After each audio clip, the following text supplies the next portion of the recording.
WCLN 1170 Radio and Cable Channel 16 are pleased to present We Should Know, hosted by J.W. Simmons, an upbeat, informative look at people, places, and issues facing our community. This education-based analysis of issues will remain positive and informative as we consider closely what we should know. Ladies and gentlemen, welcome back. We Should Know is on the air. I want to thank you for being with us today, 2:30 each and every Tuesday.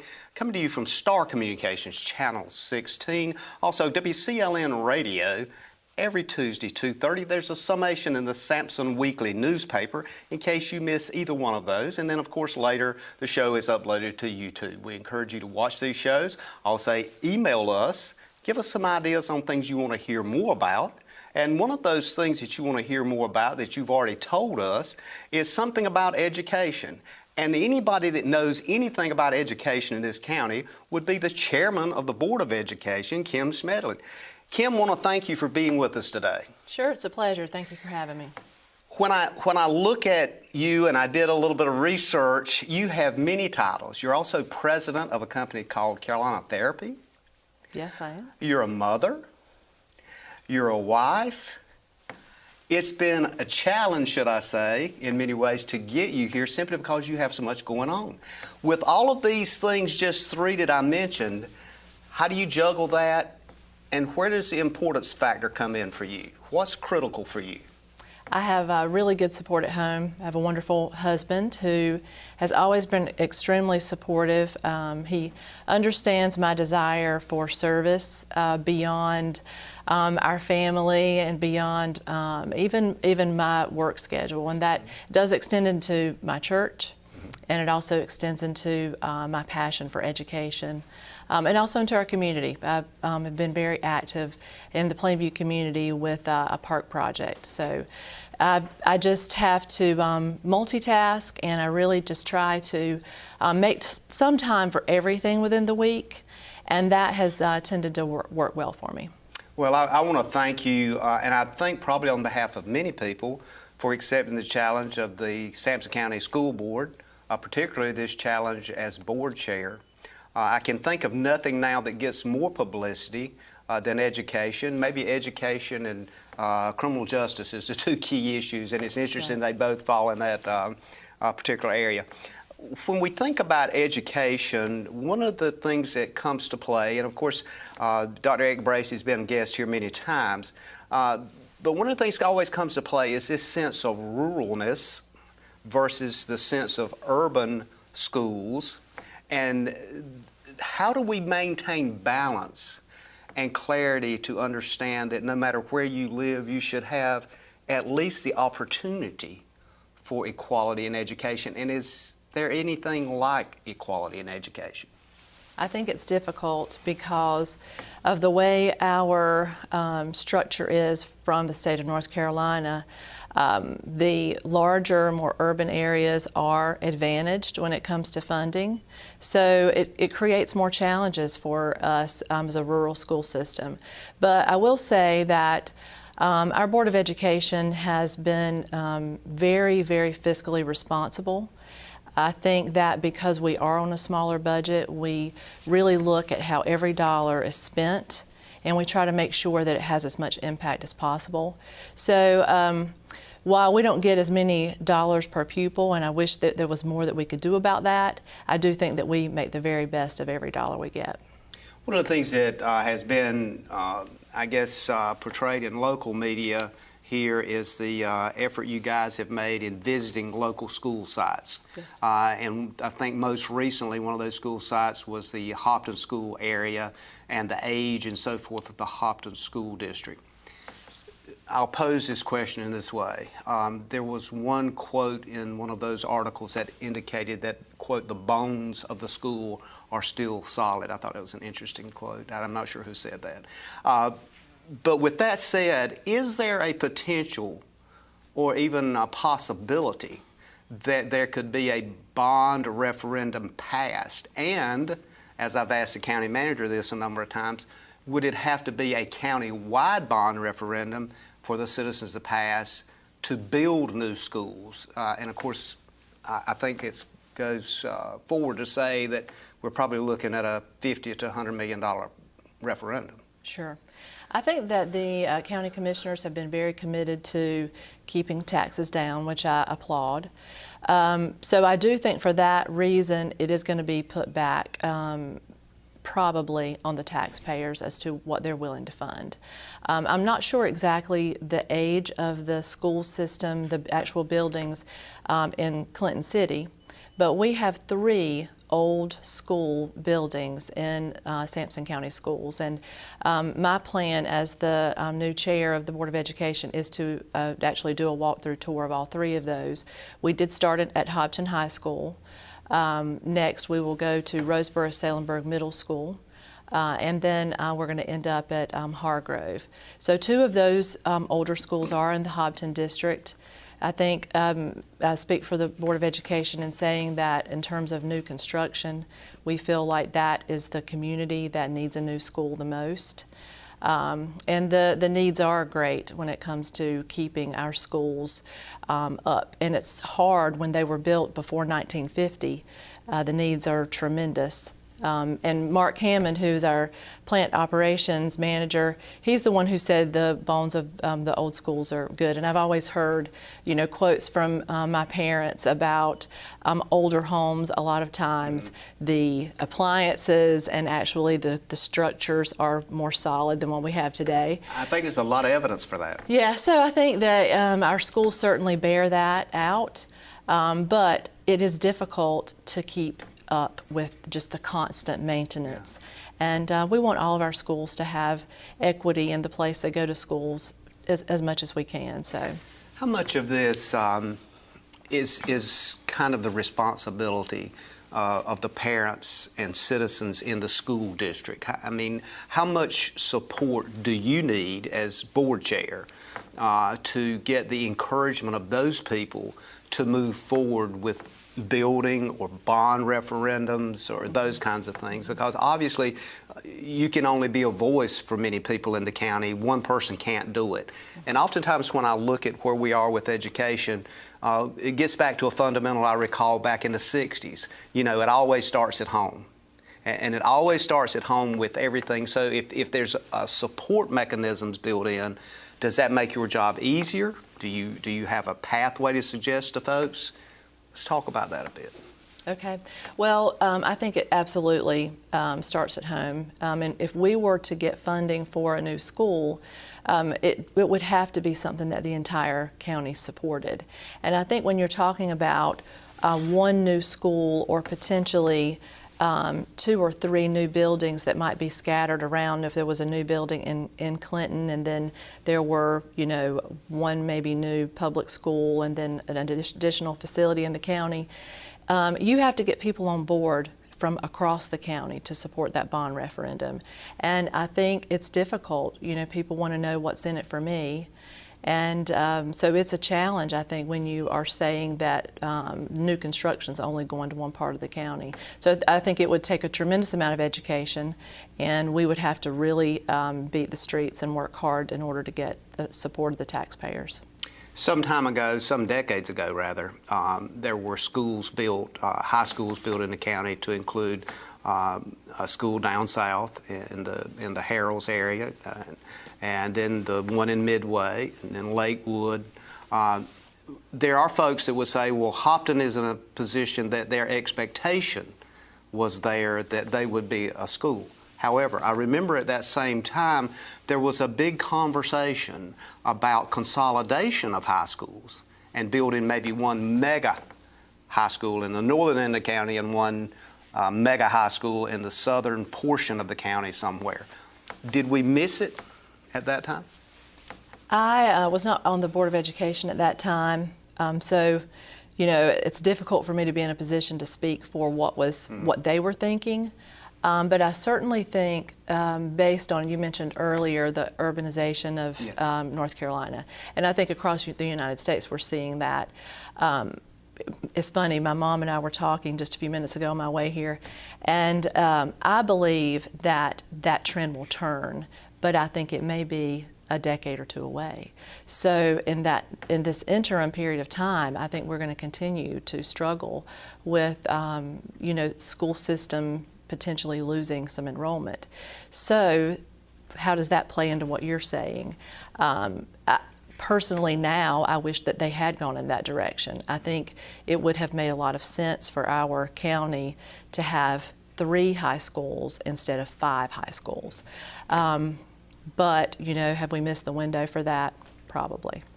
Probably have, and again, it gets us back to the conversation about one of the largest minority schools in the county, as you know because you visited, needing not only larger school facility, but some of the other stuff that is discussed from tracks and so forth and pieces, and I'm not discouraging that by any means, but again, folks will come to me and they'll say, well, do this or make this comment or ask this question. But oftentimes you look at that and you go $80,000 to $150,000 for a track, but yet there's more conversation about that than a new school building. Yes. And that's got to be frustrating for you as well. Yes. Well, because I think if we had a new school, all of these facilities issues would be resolved. Absolutely. And I did mention in the newspaper article that one of the challenges specifically with Hobton is that you have the elementary school on one side and the middle school on the other, with the high school being in between. So the opportunity for growth and expansion is very, very challenging. And the big issue we found with the track, because we had largely gotten the track funded, we were almost to where we needed to be when we anticipated the project at about $500,000. But because of where the location was, it's very low-lying land. It's not very easy to access, and that resulted in the price of the project really escalating to above $1 million. So then, of course, that's not feasible, not to spend $1.2 million on a track. I don't think that's good use of taxpayer dollars. So we're back to the drawing board with that. We want those students to have access to a quality track facility, and we'll continue to work on that, but within the confines of maybe a new school.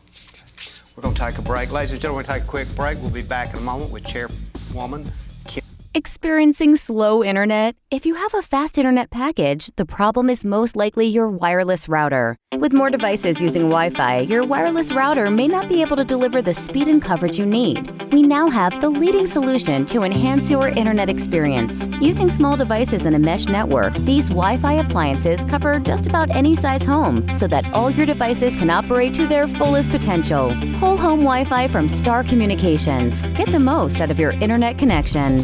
Ladies and gentlemen, welcome back. Thanks for being with us. I want to remind you of the email that you need to send information to, or comments, suggestions. The email is easy to remember. It's weshouldknowedu@gmail.com. That's weshouldknowedu@gmail.com. If you want to send us a letter, postcard, and sometimes we get those, and I very much welcome that, send it to Post Office Box 1482, Clinton, North Carolina. That's 28329 there at the post office. And we'll be glad to take a look at it and get back with you. If you leave us a contact information, kind of let you know where we are. Have a number of shows in queue waiting to air, and we'd love to look at what your comments and even suggestions or shows we've had in the past. Today we're talking with the chairwoman of the Sampson County School Board, Ms. Kim Schmidlin. Kim, thank you for being with us. My pleasure. This is education is not only a deep subject, it can be controversial, and I think part of the controversial piece is the solutions are not simple. When we talk about facilities and rural schools, and there's been a lot published about the rural-urban divide in North Carolina. In fact, to the point that some authors have even been quoted as saying there's 2 North Carolinas. There's the rural North Carolina, and then there's the urban North Carolina. Now, certainly when I visit Raleigh or Cary or some of those places, there does seem to be quite a bit of difference. But again, you alluded to it a while ago. How do we deal with that? And not necessarily, I don't want to get into what tier counties and all that kind of thing, but how do we deal with that knowing that the financial capacity and capability is just simply not there, and at least in many people's foresight, it's not going to be there for a decade or more? How does the board chairwoman look at folks and say, look, I'd love to see you do that, ain't happening? Mm-hmm. Well, I think that, again, it comes back to just having to really stretch and make the dollars go further. We have outstanding teachers, support staff in Sampson County Schools. Very proud of those folks. And we do a pretty good job with recruiting despite the fact that we're rural. We do have more trouble attracting teachers in the southern end of the county, but for the Lakewood District, the Hopton District, and the Midway District, we really do quite well in terms of recruiting teachers. I think that really helps. Most folks, while they would like physical things for their schools, the quality of the education is what stands paramount to them, and that's my focus as well. So, you know, while I would love to be able to have an unlimited checkbook and write checks that allowed us to have more physical things in the school system, the quality of the education is the most important. And technology. I'm a big technology person. Absolutely, and we're going to definitely talk about that shortly. But to just be clear, as we kind of move forward with some other subjects here, you would be amenable to some form of bond referendum if the public would support it to build a new school? Absolutely.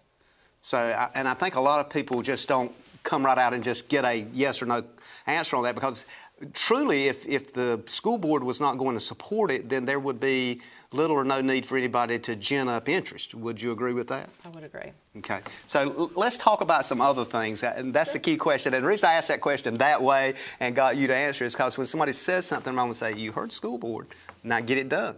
And basically that's the way to champion the cause. Okay, now, so let's talk about some things, and I know you've seen the top 10 education issues facing North Carolina 2019. There's a lot of things there, but one of those things gets back to this ruralness of North Carolina, and it talks a lot about reports that show that rural schools and the districts within rural schools are not funded adequately. So with that said, the question then is a huge piece of that funding being missed from the state, or is all of this to be shouldered by local governments? And some folks would say, well, the state of North Carolina is responsible for ensuring that everybody has, quote, equal education. Mm-hmm. Right. Well, our revenue from the state is driven on student enrollment.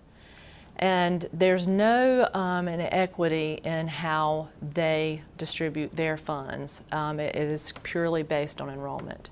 I would like to see the state do funding specific to technology. For years, we have not had funding for textbooks. And while I think textbooks are needed and valuable, I would prefer for the state to really put the emphasis on being able to provide hardware. Because some school systems, and that's the big thing that I really see is the biggest difference we're facing right now in the funding piece, is that we would love to be one-to-one in technology to students. That would be my goal when I got on the board. That was something that I really wanted to strive for.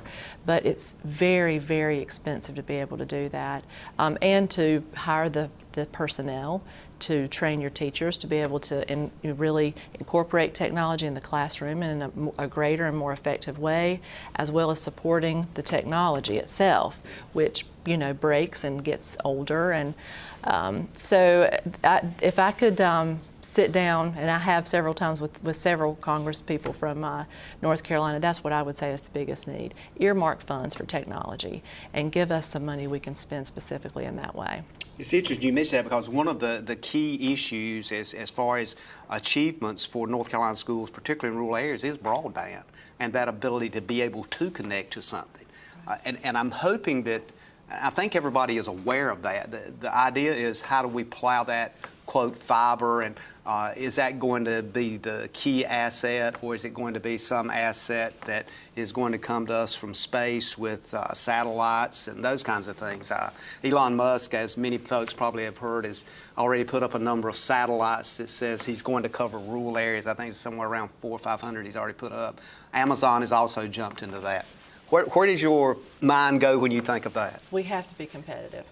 And I think the biggest challenge for rural areas moving forward, not only in education, but also on the economic front and in the business world, is being able to stay competitive from a technology standpoint. It drives everything we do.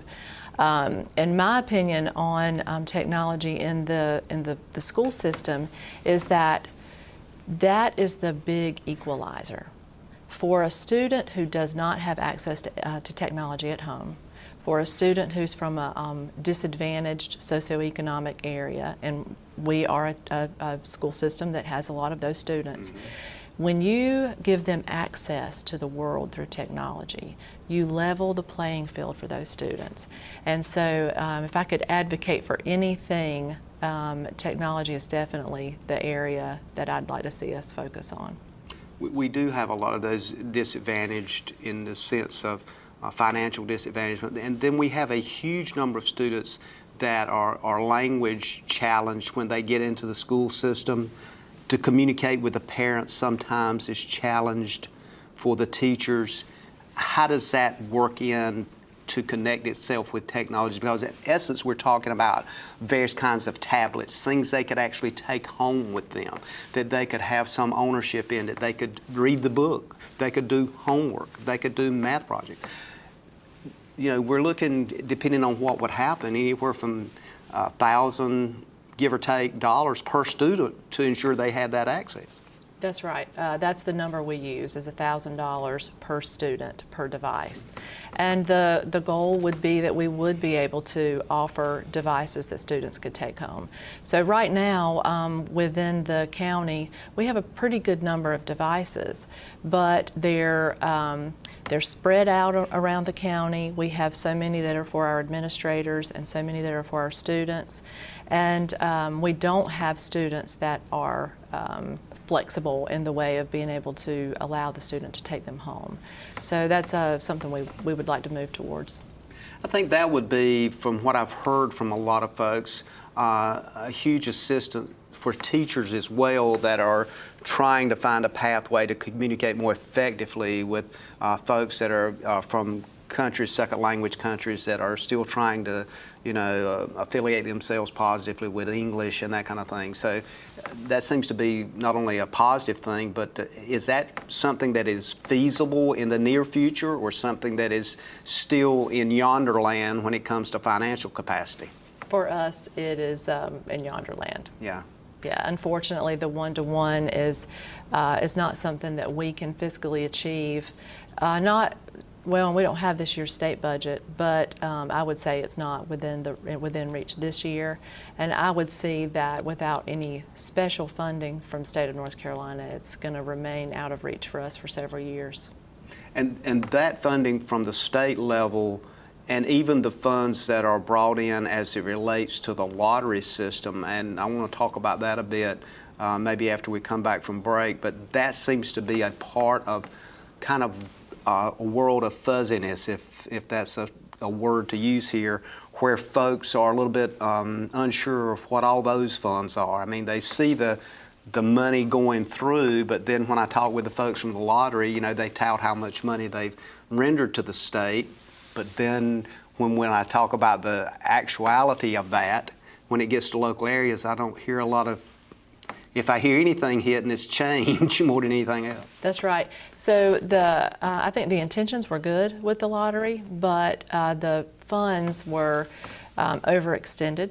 And so we don't see the lottery money coming in to help. The intention of that was that it would be for facilities. But the Sampson County Schools doesn't see really much advantage from the lottery on a year-to-year basis at this point. And you would think that the amount of funds that's generated by the lottery, that's especially some of the rural areas, would see a huge impact from it, particularly as it relates to capital outlay. That's true, but we have not since I've been on the board. Again, I think that it was used in that way when the lottery first came into being, but then those funds were committed. And construction is so expensive, so I think that they overcommitted. We're going to take another break. We come back. We've got a lot of stuff to talk about with education, short amount of time to do it. Ladies and gentlemen, we're talking with Chairwoman Kim Schmidlin. She's the Sampson County School Board. We'll be back in a moment. Call a friend. Stay tuned. We Should Know is on the air. You come out to replace a bad sensor, and that adds a 5-year commitment to my contract, and you don't tell me? Here's your sign. Switch to the sign that's keeping homes secure and customers happy all over the area. Security from Star Communications. We pride ourselves on fair pricing and quick, friendly service every time.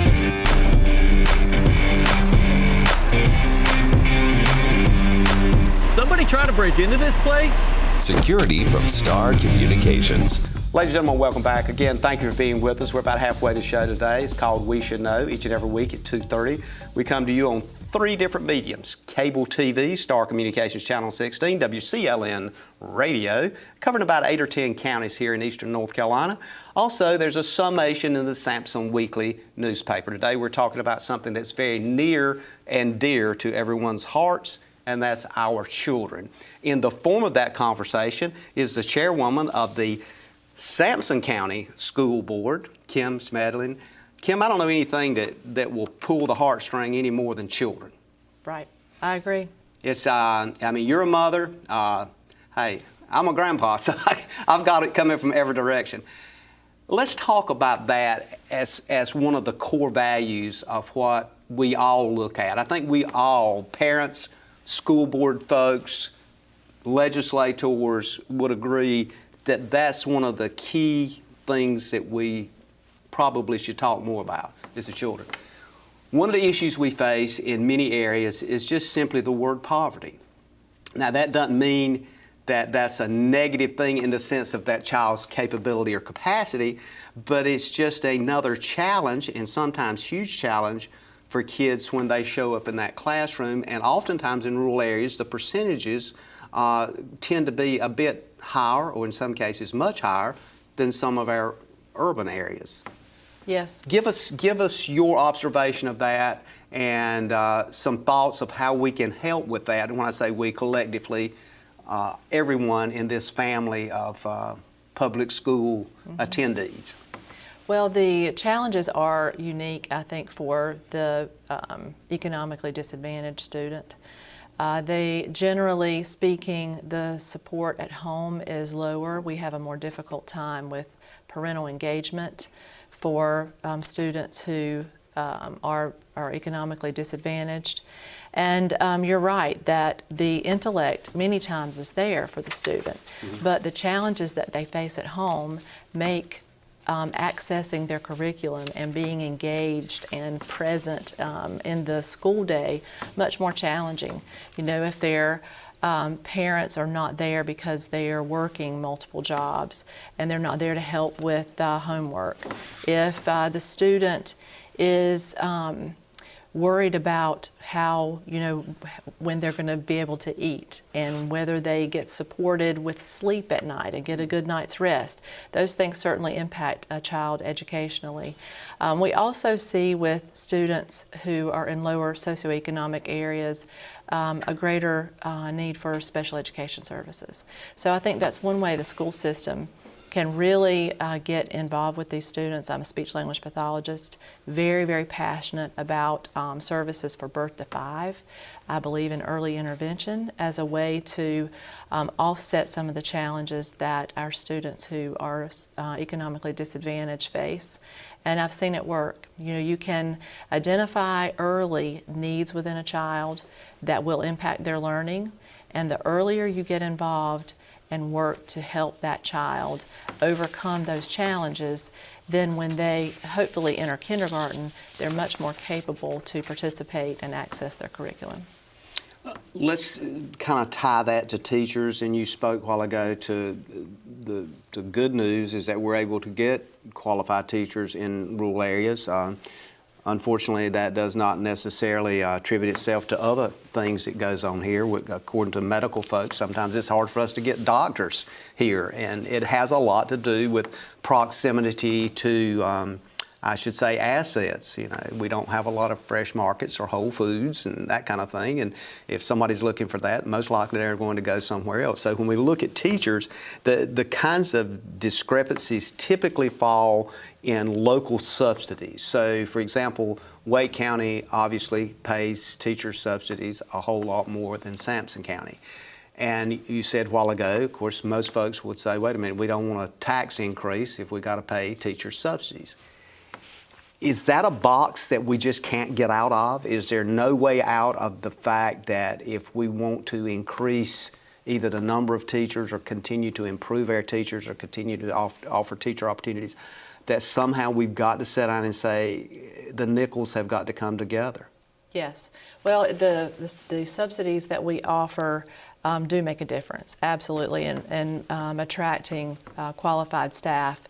The challenges are becoming greater and greater in terms of students really who are going to school, to college, to be an educator. We're many times now filling our positions with folks who are doing lateral entry. So they maybe went to college to be a physical therapist, let's say. So they did kinesiology as an undergraduate. They come out with a degree in kinesiology. They, for whatever reason, don't go to PT school. Those programs are extremely competitive. So, you know, what do they want to do with that degree? And those are students that we are able to capture, and then they come in and teach something that they're qualified to teach, and then get their education degree. So that's been a great program for us. I would like to see additional subsidies being made available for students, teachers rather, in those areas that it's hard to recruit for. We have a very hard time getting qualified staff for special education, which I just mentioned is very near and dear to my heart. So I would like to see us be able to increase, and this again could come from the state, they could help us out with that, where there are increased signing bonuses or retention bonuses for special ed teachers, higher degree math teachers, higher degree science teachers, that would allow us to really get those qualified math and science people into our classrooms and get qualified special ed teachers. And one of the things that strikes me too is that you have a Master's of Science degree with specialty certification in speech pathology, and that's a broad range of credentials that's pretty heavy weighted. So when you look at this, you're not only looking at it from the sense of a school board chairperson, you're looking at it from the sense of a scientific review of the capacity and capability of that student. Do we have the resources to deal with students that have specialty needs? And is that another area yet to be explored? We do have programs in all of our schools for students with unique learning needs, but we have a very difficult time recruiting qualified staff to really serve those programs. The turnover is tremendous in the area of special ed. I think the burnout is very high. It's an extremely challenging area, but it's also deeply rewarding. So, you know, I would like to see more students be motivated to go into those areas, and not just special education, but again, those education degrees that we have a hard time recruiting for in the math and science areas as well, so that we can fill positions with, you know, great staff who are very passionate about helping kids learn. And it does, I think it requires the right person with the right temperament and the right mentality to be able to work with folks that have special needs within those communities. And it just seems to me that's a very narrow market of people that you can find. So then we get back again, are we able to recruit those people if they're not already here? I don't know where that is, but is there resources there that's trying to identify people? Because here's what I'm looking at, and here's what I'm hearing. If it's not dealt with early on, then you have a neglected long-term issue that has to be dealt with for decades, whereas if it is dealt with early on in a positive way, there are constructive things. Absolutely. What happens is the gap in learning gets larger and larger as the student goes on. So, and one of the critical things that just came to me as you were talking about that is that there's not only a lack of personnel, but there's a growing need. In our rural areas, part of it does have to do with the socioeconomics, but part of it also has to do with the opioid epidemic. And we are having more and more children born with addiction. It's just a fact. And that is leading to an increased number of children with unique needs. Those are unique needs when they are birth to 5 that then turn into learning needs as the student grows.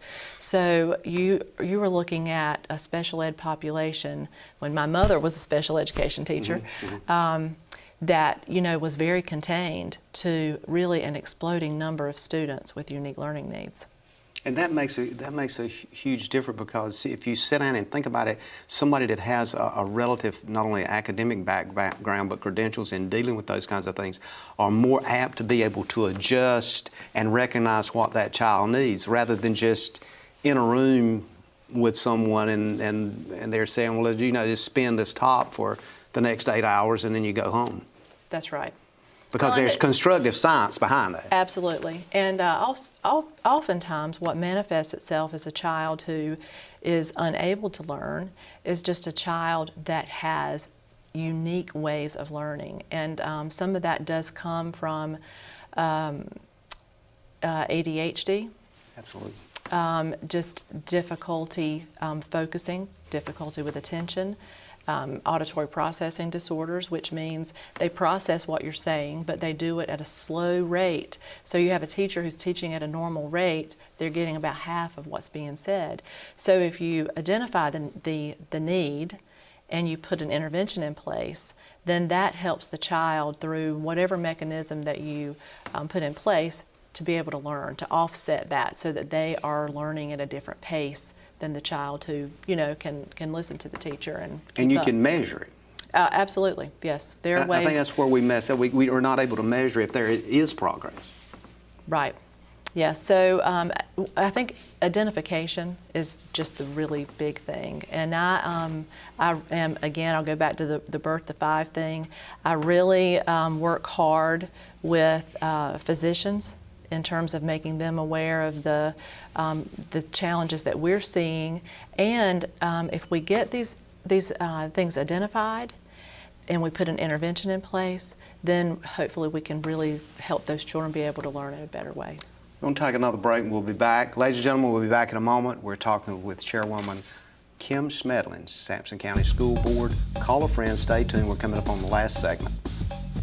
To get the most out of your electronic devices, you need a strong internet connection and a protected home Wi-Fi network. You need high-speed internet from Star. Star has the fastest, most affordable high-speed internet service available for all your devices. We have no long-term contracts or high-pressure sales. Our service speaks for itself, and switching is hassle-free. We take care of everything with free installation from a local company. High-speed internet from Star. Internet at the speed of life.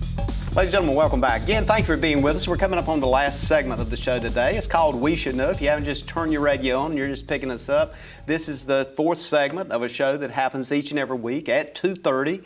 Star Communications, Channel 16. If you're a Star subscriber with cable, all you got to do is turn it there on the Tuesday, whatever Tuesday you've got time to listen to the show, and we're hopefully having some information, education for you that helps you and us as well, kind of make it a better community for this area and for this portion of the state. WCLN Radio, about 8 or 10 counties here in the east, and I just love to hear from people from everywhere, from Bladen to Pender to Wayne County. We even have some listeners, believe it or not, in Wake County. We thank those folks for listening to us each and every day. Sampson Weekly Newspaper Summation today. We're talking all about education. We're fortunate to have a very busy lady with us. Kim Schmidlin is the chairwoman of the Sampson County School Board.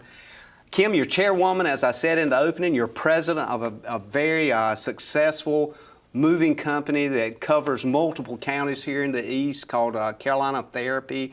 You have a Master's of Science degree with a specialty in speech pathology. And we need that here, by the way. No, it's one of those things I look at, and you've got all the right background to be a dynamic leader in education. I just didn't toss in the fact that you're also a mother, also a wife.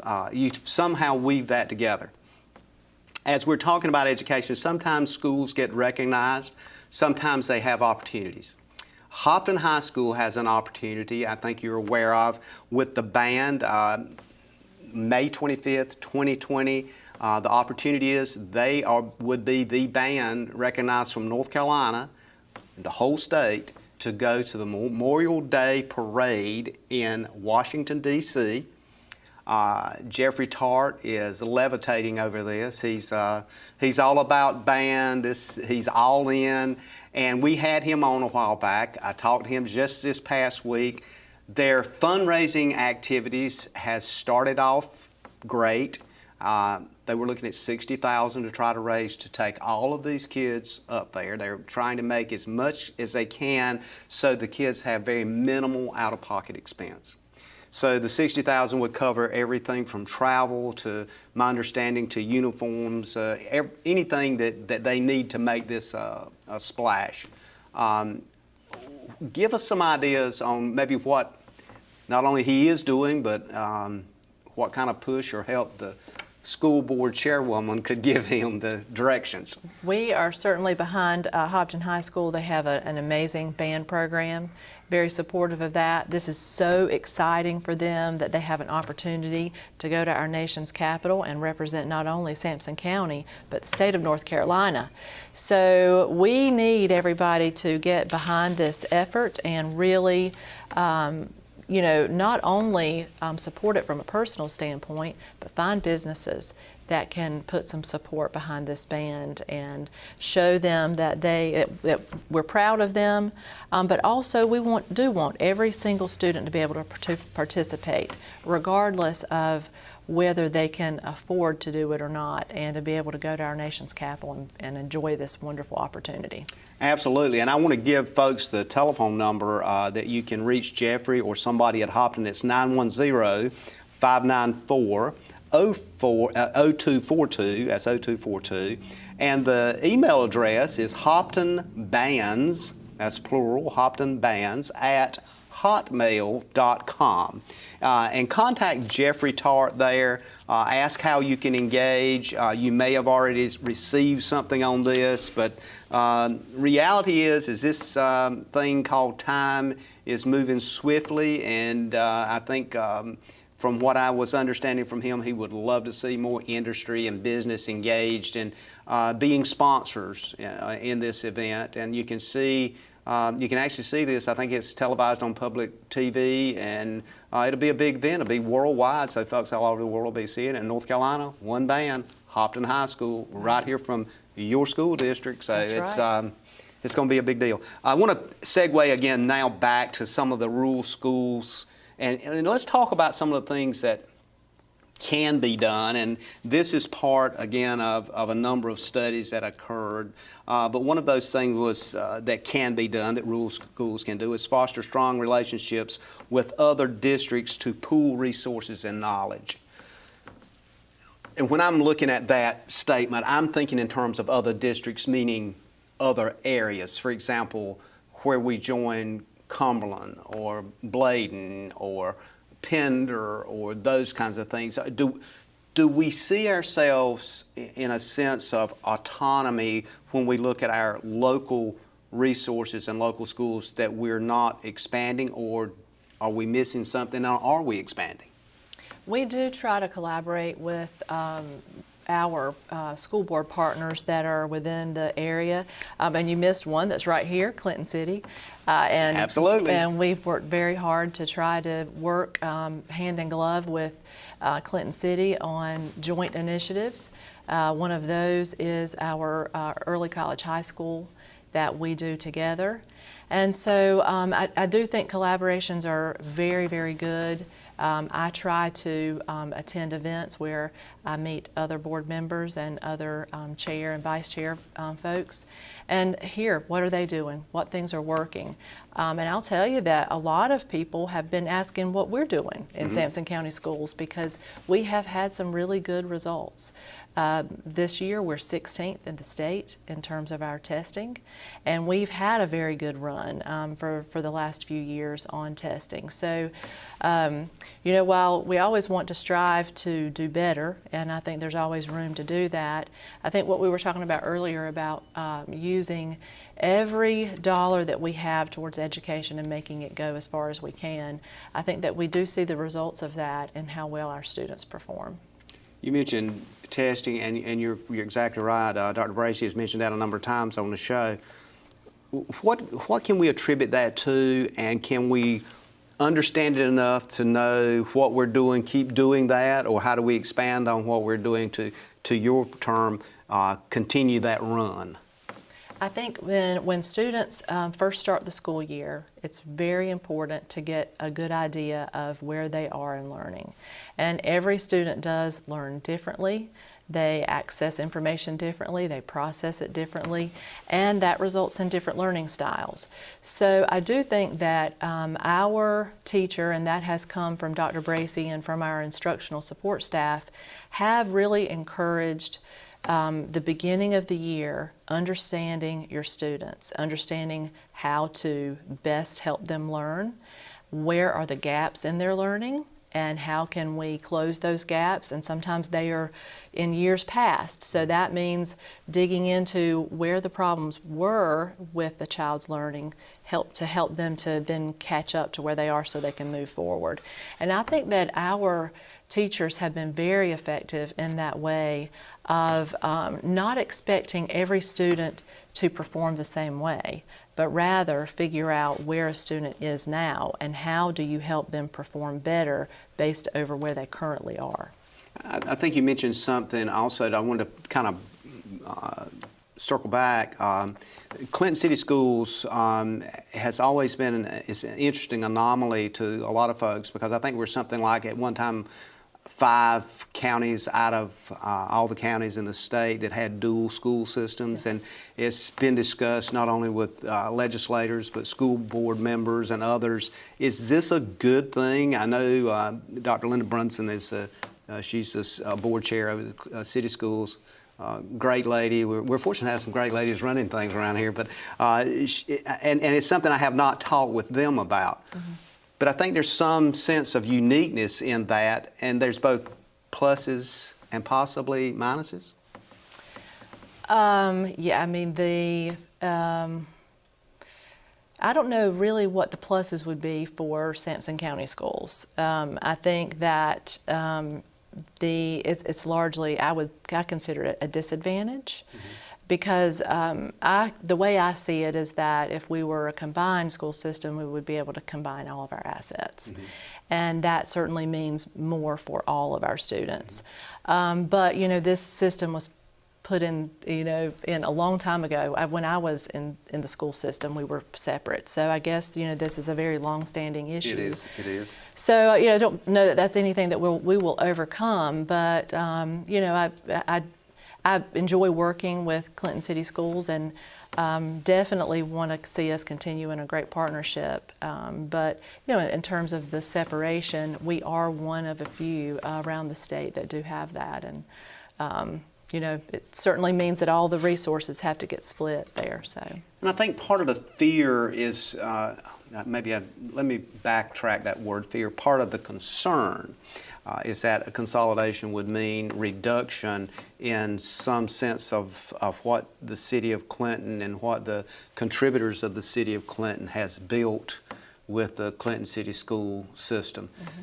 That's a lot of what I think I hear from fear, and I'm sure I'll probably get a comment or a call from Dr. Brunson, and she'll say, well, just have me on and I'll tell you. So, but I'm not raising that as a controversial thing. Sure. I'm just raising it as a reality thing because, you know, we have to put everything on the table. Yeah. The other thing I want to kind of get in before we have to go to close today is this idea that one of the things policymakers in Raleigh could do is adjust the funding formulas to factor in rural school funding gaps.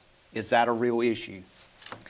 Yes, there definitely are funding gaps, and we do, and you just mentioned, even here in Sampson County, there is a difference in the way the students are funded. The county system funds at a lower rate than the city school system, and that is replicated throughout the state. You see, Wake County certainly has a higher rate of funding for all of their students than what we do in Sampson County. Absolutely, absolutely. Well, I want to thank you for being with us today. We're coming up on closure here. Sure. I've got about 10 seconds if there's another word you want to toss out or a telephone number or something. I love Sampson County Schools. Very passionate about education, the daughter of an educator, and so I'm looking forward to serving the school district. Again, thank you for being with us. Ladies and gentlemen, you just heard from the chairwoman of the Sampson County Board of Education. We look forward to seeing you again next week, right here, and may God bless. Thank you for tuning in to this week's episode of We Should Know with host J.W. Simmons. If you have a question, comment, or suggestion regarding this or any episode, please send your emails to weshouldknowedu@gmail.com. And remember to tune in every Tuesday at 2:30 for another informative episode of We Should Know.